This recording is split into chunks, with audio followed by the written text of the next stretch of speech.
Good morning. So, yesterday after I finished the study in Genesis about um, Isaac and him getting his wife, I think I left one thing out, and then I was like, you know what? I think I'm just going to go ahead and do the next study today. My hair is horrible. I got to go to Walmart today because when we were there last time, I left a bag and I called over there and they did have it, but they put the stuff back. So I just got to have my receipt and I can get my body wash and stuff that was in that bag. But I do that today. But I wanted to do the promises passes on, of course, to Isaac and then to Jacob. So there is a little bit of reading today. And first I'm going to go to Genesis 25 and read 5 through 11. Genesis 25, 5 through 11. And Abraham gave all that he had to Isaac, but unto the sons of the concubines which Abraham had, Abraham gave gifts and sent them away from Isaac his son, while he yet lived eastward unto the east country. And these are the days of the years of Abraham's life, which he lived 115 years. And then Abraham gave up the ghost, and he died in a good old age, an old man and full of years, and was gathered to his people. And his sons, Isaac and Ishmael, buried him in the cave of Machpelah in the field of Ephron, the son of Zor the Hittite, which is before Mamre. The field which Abraham purchased of the sons of Heth, there was Abraham buried, and Sarah his wife. And it came to pass after the death of Abraham that God blessed his son Isaac, and Isaac dwelt by the well of Laharoah. And that's where he was, of course, when Rebecca came to, and he took her as his wife. So then in Genesis 25:20, if you want to keep reading there, it talks about the sons of Ishmael and gives their names, the names of their tribes. And then on 25:20 through 27, we're going to read Isaac. We know now how old Isaac was when he took Rebekah as his wife. Isaac was 40 years old when he took Rebekah to wife, the daughter of Bethuel the Syrian, of Padanaram, the sister of Laban the Syrian. And Isaac entreated the Lord for his wife because she was barren, and the Lord was entreated of him, and Rebekah his wife conceived. And the children struggled together within in her, and she said, If it be so, why am I thus? And she went and inquired of the Lord. So she was having problems. The children were not sitting well. She was pregnant with twins. And so she went and started praying to the Lord about this. And the Lord said unto her, 2 nations are in thy womb, and 2 manner of people shall be separated from thy bowels. And the one people shall be stronger than the other people. The elder shall serve the younger. So she knows that the one that's going to be born first, because of the answer that God gave her in her prayer, is going to serve the younger. And they are 2 different people. They're going to be 2 different nations as well. And when her days to be delivered were fulfilled, behold, there were twins in her womb. And the first come out red all over like a hairy garment, and they called his name Esau. And after that he cometh his brother out, and his hand took hold on Esau's heel, and his name was called Jacob. And Isaac was 80 years old, and when she bare them. And the boys grew, and Esau was a cunning hunter, a man of the field, and Jacob was a plain man dwelling in tents. And I'm going to go ahead and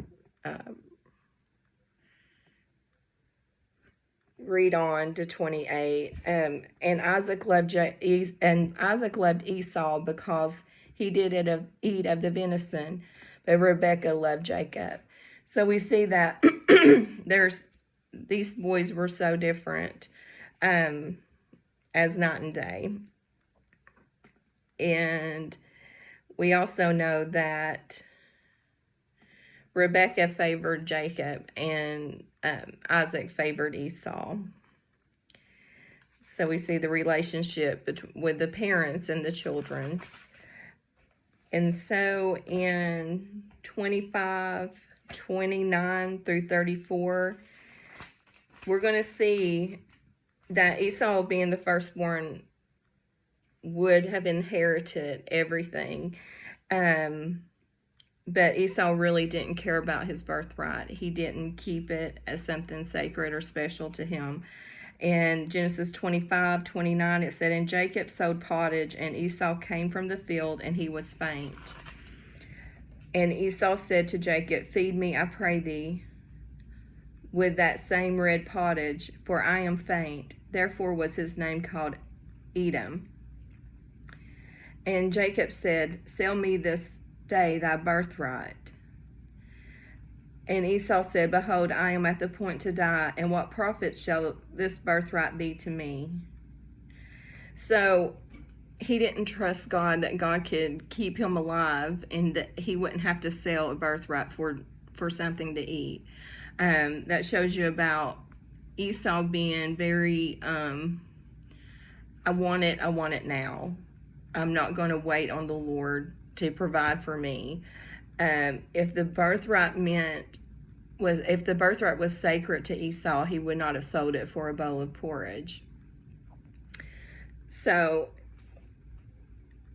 and God knew the type of man Esau was going to be while he was even in the womb, as he did with Ishmael. And, you know, in the Bible it says, "Jacob have I loved, Esau have I hated." Because of the man that Esau was, he was going to be this prideful man that was not that, and have those qualities of the things that God hates. He knew that he would never accept Esau as the heir to the promise. And he also knew that Jacob was the type of person. Was Jacob perfect? No. Because I personally couldn't imagine seeing my family hungry at the point of how Esau acted like he was starving and not help them. But Jacob wanted that inheritance. He wanted to inherit the promises, and they were sacred to him. So he told Esau, "I will give you the pottage for your birthright." And of course Esau said, "Behold, what's it good to me if I'm going to die?" Not trusting God that God can provide for him what he needed to survive.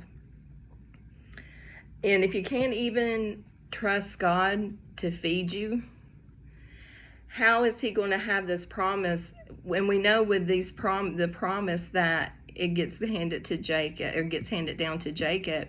There's a lot of trials and tribulations, and there's a lot of times he had to trust God and have to go out on faith for God to even to protect his life against nations that could have killed him and killed all his family. But he had the courage to go, and he had the trust in God to go. Esau would have never had that. He would have never been able to keep those. He would have never been able to inherit what was promised because he didn't have the faith in God. And then so I hadn't read 30. And then 34, it says, "Then Jacob gave Esau bread and pottage of lentils, and he did eat and drink and rose up, and he went his way, and Esau despised his birthright." So we know that he didn't care about the birthright, and he even despised the birthright. Maybe he didn't really comprehend what that birthright was, or maybe he just didn't care. He didn't want the burden of that birthright, so he despised it. So in Genesis 26, then we're going to read Genesis 26, 24 through 25.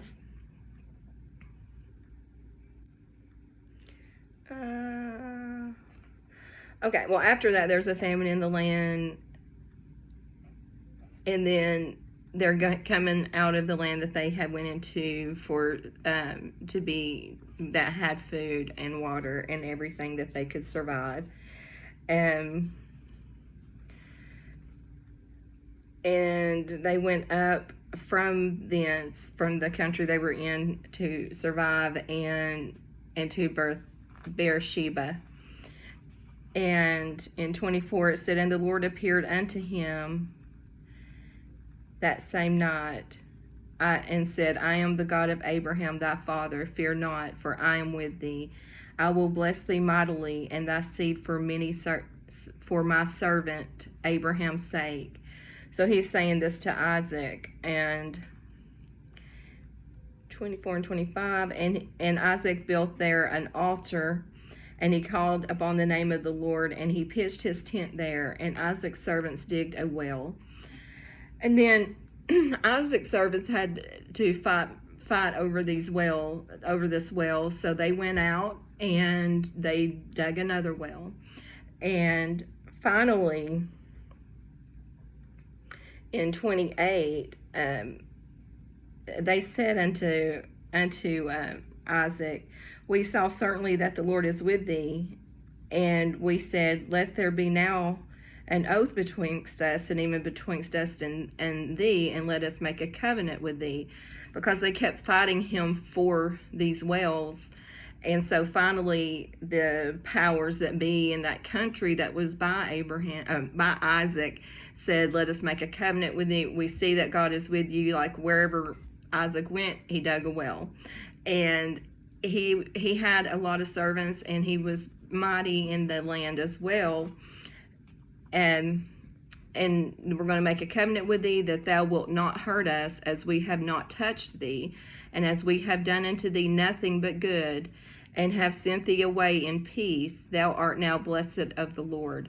So they realized that there was something special about Isaac, that God was with him, and he provided water for him. And where they were from in the Middle East there, that water is a very precious commodity, and is sought after very hard.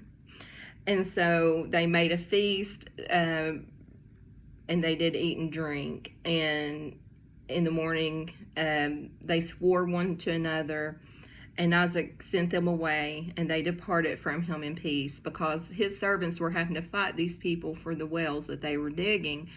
So then they made the covenant. And then in 34, we see where Esau was 40 years old, and he took to wife Judith of the daughter of Beeri the Hittite, and Bashemath the daughter of Elon the Hittite. And these were a grief of mind unto Isaac and to Rebekah, because the people they worshiped different gods, and they were not seeking the God of Isaac or Abraham or Rebekah or Sarah, because in their country they seeked the Lord God, and they also had other gods, but they seek the Lord God, and that's the kind of marriage that they wanted with their sons. But Esau's like, no, forget it. Didn't care what his parents thought about it. He seen the daughters of the land, and they were beautiful, and he took wives of them. He didn't care about what repercussions that would be to his spiritual life with God, which it didn't sound like he had much of one, when he wouldn't even trust God to provide food for him. So, and then in Genesis 34 through 35, we read that one. Esau takes a wife. Then in Genesis 27, it is a lot of reading here, but it's very important reading. So I'm going to try not to stumble over my words so much, but Isaac is tricked to give Jacob the blessing. So it came to pass that when Isaac was old and his eyes were dim, so that he could not see, he called Esau his eldest son, and said unto him, my son. And he said unto him, behold, I am here. And he said, behold, now I am old. I know not the day of my death. Now therefore take, I pray thee, the weapons, thy quiver and thy bow, and go out to the field, and take me some venison. And we know that he loved the venison that Esau would get. Esau was a very cunning hunter, and that's one of the reasons that Isaac favored Esau.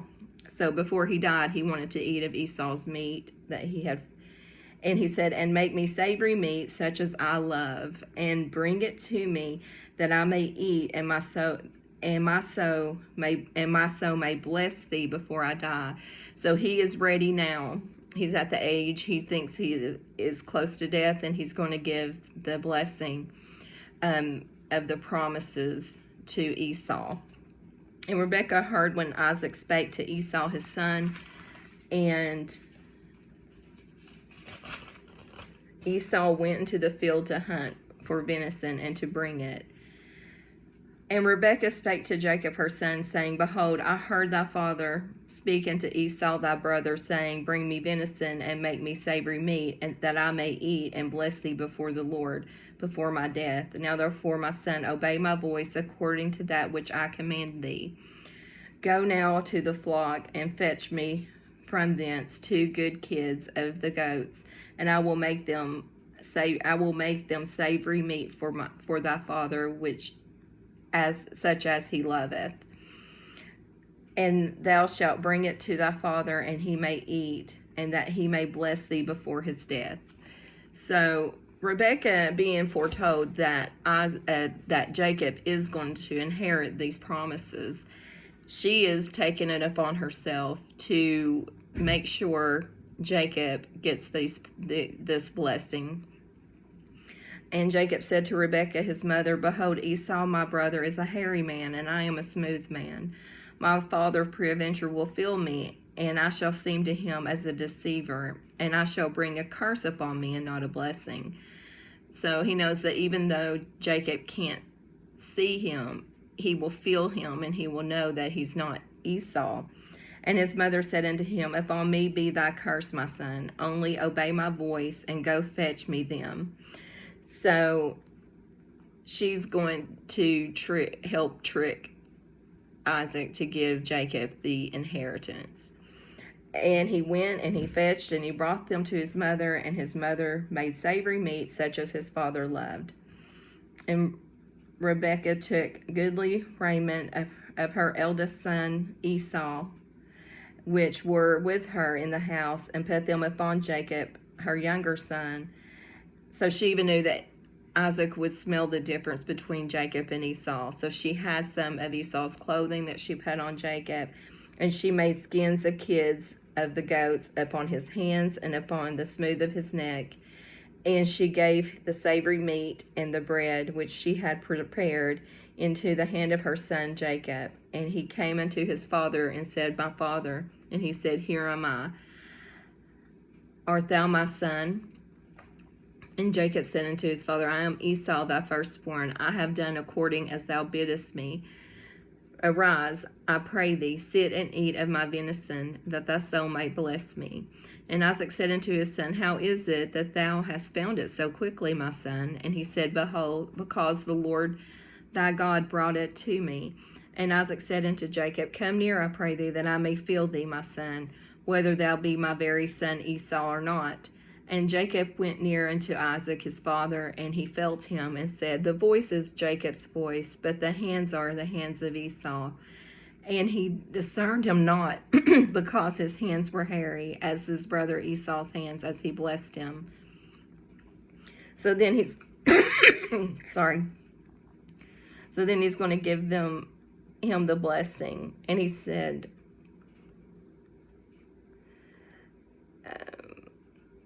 so he blessed him in 23. And he said, Art thou my very son Esau? And he said, I am. So he still questioned it because he heard Jacob's voice. But, he felt the hands, they were hairy. And then he asked him again. And he said, I am. And he said, Bring it near to me, and I will eat of my son's venison, that my soul may be blessed. And he brought it near to him, and he said, Eat. And he brought him wine, and he drank. And his father Isaac said unto him, Come near now, and kiss me, my son.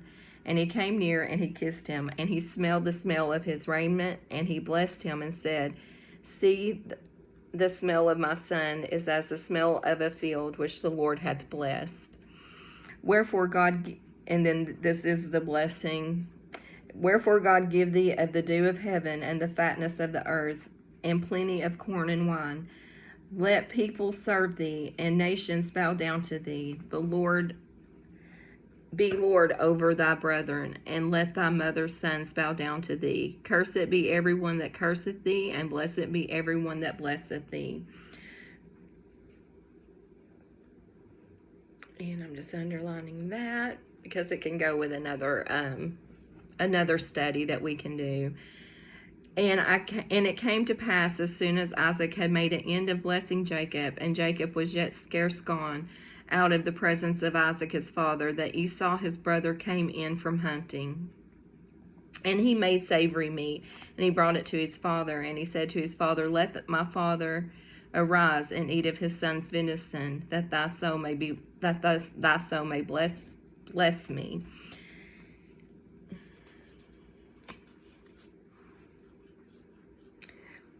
And so then we see what happens when Esau gets back, and Isaac realizes that he was tricked by Jacob. And Isaac his father said unto him, Whom art thou? And he said, I am thy son, thy firstborn Esau. And Isaac trembled very exceedingly, and said, Who? Where is he that hath taken venison and brought it to me? I have eaten it all before thou comest, and I have blessed him, yea, and he shall be blessed. So he can't take the blessing back. Once the blessing is there, it's there. And when Esau heard the words of his father, he cried with a great and exceeding bitter cry. And he said to his father, Bless me, even me also, O my father. So now he wants the blessing, but he was like back and forth. He didn't trust God to provide for him, to keep the blessing, to keep his birthright. Then he despised the birthright. But then when it's coming down to Isaac is about to pass, he wants that birthright. He wants the blessing. And he said, Thy brother came. And then he realized that was Jacob. So the voice was correct that he heard. That was actually Jacob. And he said, Thy brother came with subtlety, and hath taken away thy blessing. And he said, Is not he rightly named Jacob? For he hath supplanted me these 2 times. This is Esau talking. Oh, you've named him right. I don't know what the name Jacob means, but I think it means like a trickster or something to that effect. And he said, Thou hast rightly named Jacob, for he hath supplanted me these 2 times. He took away my birthright, and behold, now he hath taken away my blessing. And he said, Hast thou observed a blessing for me also? So he realized that now Jacob has 2 times tricked him. Once to get the birthright, the second time he got the blessing. And Isaac answered and said unto Esau, Behold, I have made him thy lord, and all his brethren have I given to him for servants, and with corn and wine have I sustained him. And what shall I do now unto thee, my son? So this was the prophecy being fulfilled, that it was told to Rebekah that the older will serve the younger. And Esau said unto his father, Hast thou but one blessing, my father? Bless me, even me also, O my father. And Esau lifted up his voice, and he wept, because he did want the blessing. So this was a really sad, horrendous scene when Esau comes back. I mean, Isaac trembled, and Esau wept, and he wept twice. And Isaac his father answered and said unto him, Behold, thy dwelling shall be the fatness of the earth, and of the dew of heaven from above. And by thy sword shalt thou live, and thou shalt serve thy brother. And it shall come to pass, when thou shalt have the dominion, that thou shalt break his yoke from off his neck. So he's letting Esau know something here that's going to happen. One day, Jacob will be under him. He will have dominion over him. And we see that come true when Jacob, who later is named Israel, is leaving a country after he gets his wives, and he has a very great household at this time, and he has to go back through this land. And Esau was like a conqueror, ruler over this land, and he meets he meets Jacob in the way. But something happened during the time that changed Esau's heart, or he is also known as Edom, and he doesn't harm his brother. So something in the passage of time, God worked out something in Esau's heart that we don't know. I don't think it's ever written about, but we just see he does become a good man. So there was maybe all the time that he had thought about selling the birthright for nothing but a pot of stew, or the things maybe he done in his life that God had convicted his heart for, and it changed his heart toward Jacob. But he does later have dominion over him, and he said, "Thou shalt break the yoke from off his neck." And Esau hated Jacob because of the blessing. So right now, though, Esau hates Jacob because of the blessing wherewith his father blessed him, and said in his heart, "The days of mourning for my father are at hand. The days of mourning for my father are at hand." So he sees that his father is about to die. "But then will I slay my brother Jacob." So he was planning after his father died, he was going to kill Jacob. And these words of Esau, so he wasn't just saying that in his heart, he was telling everybody, when my father dies, I am killing him. He has stolen I sold him my birthright, he stole my blessing. And these words of Esau, that her elder son came to Rebekah, and she sent and called Jacob, her younger son, and said unto him, "Behold, thy brother Esau, as touching thee, doth comfort himself, purposing to kill thee." So that's how he was comforting himself. He was like, as soon as my father dies, I'm going to kill him. So that blessing's not going to do him any good anyway, right? And so now, therefore, my son, obey my voice, arise and flee unto Laban, my brother, in Haran, and tarry with him a few days until thy brother's fury turn away. So she is going to protect Jacob. That was her favorite. She wanted to protect him, so she's sending him to her brother. And until thy brother's anger turn from thee, and he forget that which he has done, and he forget what thou hast done to him, then I will send and fetch thee from thence. Why should I have deprived also of you both in one? Why should I be deprived also of you both in one day? So she knew it was going to hurt her when her husband died, and she couldn't bear the thought of losing both of them in one day, because she knew Esau would kill Jacob the same day that Isaac died. And Rebekah said to Isaac, "I am weary of my life because of the daughters of Heth. If Jacob take a wife of the daughters of Heth, such as these which are of the daughters of the land, what good shall my life do me?" So she's telling them, send Jacob to my brother, and he can get a wife of our kindred. And Isaac called Jacob and blessed him and charged him and said unto him, "Thou shalt not take a wife of the daughters of Canaan. Arise, go to Padan Aram, to the house of Bethuel, thy mother's father, and take thee a wife from thence of the daughters of Laban, thy mother's brother. And God Almighty bless thee and make thee fruitful and multiply thee, that thou mayest be a multitude of people. And give thee the blessing of Abraham to thee and to thy seed with thee, that thou mayest inherit the land wherein thou art a stranger, which God gave unto Abraham." And Isaac sent away Jacob, and he went to Padan Aram and to Laban, the son of Bethuel the Syrian, and the brother of Rebekah, Jacob, and Esau's mother. So she made sure that he doesn't mar himself with the gods of the land by not letting him marry the daughters of the land. And so she knew what her family believed, and they did seek God, and that's the woman that she wanted Jacob to marry. A woman like herself who gave her labor and trusted God.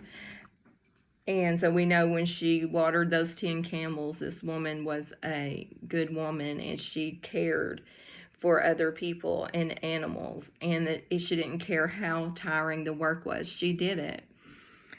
When Esau saw that Isaac had blessed Jacob and sent him away to Padan Aram to take a wife from thence, that he blessed him to give him a charge, saying, "Thou shalt not take a wife of the daughters of Canaan," that Jacob obeyed his father and his mother and was gone to Padan Aram. So Esau, seeing that the daughters of Canaan pleased not Isaac his father, he didn't care so much it didn't please Rebekah, but he was the favorite of Isaac, so Esau loved Isaac more. That's just how it was. I'm sure he did love his mother, but his heart was toward Isaac. So he wanted to please his father. So then Esau went into Ishmael, because they knew that they were half brothers, so they were of kindred. So Esau went to Ishmael and took the wives which he had, Mahalath, the daughter of Ishmael, Abraham's son, and the sister of Nebajoth, to be his wife. So we see that he tried to when he seen that wasn't pleasing to his father, he tried to please his father by marrying his half-brothers in his half-brothers family. And then I'm just going to read briefly. It's in Genesis 28, 11 through 22. And this is the first meeting Jacob had with God that we see where there's a conversation between God and Jacob. And then in 28:11 it says, and he lighted upon a certain place, and he tarried there all night, because the sun was set, and he took of the stones of the place and put them for his pillows, and he lay down in the place to sleep. And he dreamed, and behold, a ladder set up on the earth, and to the top of it reached to heaven. And behold, the angels of God ascending and descending on it. And behold, the Lord stood above it, and said, I am the Lord God of Abraham thy father, and the God of Isaac. The land whereupon thou restest, to thee will I give it, and to thy seed. So we see here that God is telling him, you're going to inherit this land. You are going to be a ruler over this land. And thy seed, I will give it to thee, and thy seed shall be as the dust of the earth, and thou shalt spread abroad to the west, and to the east, to the north, to the south. And in thee and in thy seed shall all the families of the earth be blessed. So there we see there again, I'm going to underline it here, because there's another study we can do on that. This says, on the blessing Isaac gave him, it said that one that curseth thee, cursed be everyone that curseth thee, and blessed be everyone that blesseth thee. And then here in 28:14, it says, all the families of the earth shall be blessed through thee. And behold, I am with thee, and will keep thee in all places whither thou goest, and I will bring thee again to this land, for I will not leave thee, and I have done that which until I have done that which I have spoken of thee. So he's saying, trust me, I'm going to give you all this land. I'm going to bring you back here. You just have to trust me. I'm going to do it, and I will be with you. I will not leave you until it is done. And Jacob awaked out of his sleep, and he said, surely the Lord is in this place, and I knew it not. And he was afraid, and said, how dreadful is this place that is none other but the house of God, and this is the gate of heaven. And we see when God came to Moses, he said to Moses, take your shoes off, you stand on holy ground. And Moses was scared. Everybody that there's a fear there, and it's a fear of something bigger than you don't understand is speaking to you. And even the place was holy. Jacob recognized that this place is holy. And Jacob rose up early in the morning, and he took the stone that he had put for his pillows, and he set it for a pillar, and he poured oil upon the top of it.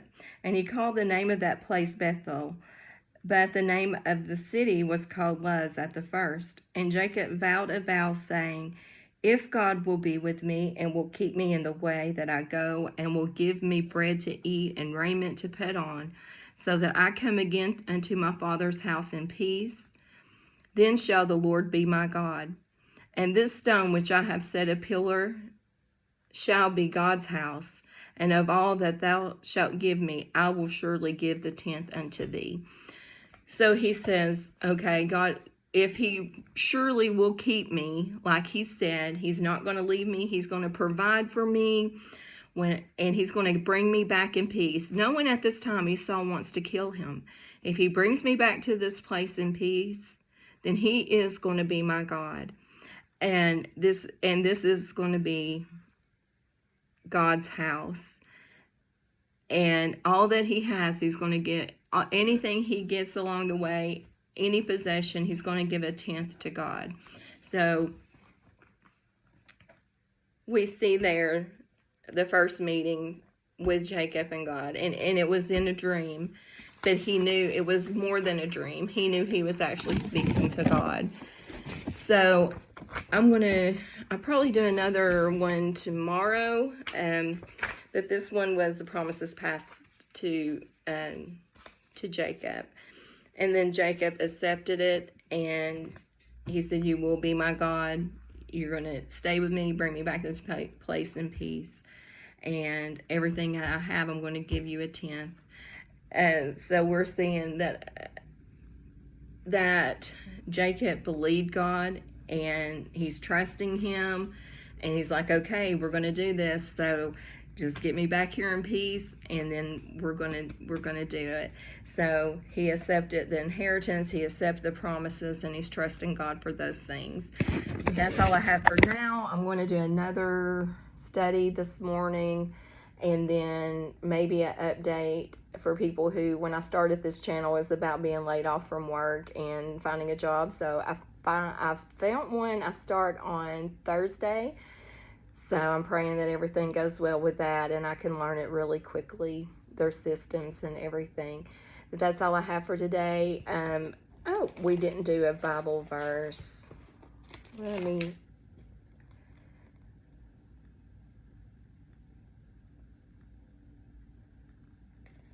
Okay.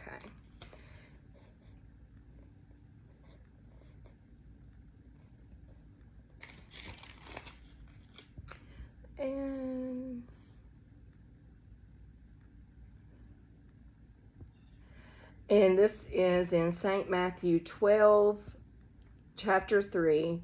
But he saith unto them, have you not read what David did when he was a hungered, and they that were with him? I don't know, but that's where I landed. It felt right, and it was just so strange how we read about what Esau did when he was hungry, how he sold the birthright. But that is St. Matthew 12 and 3. So that's all I have for today. Just know that Jesus loves you, and I love you.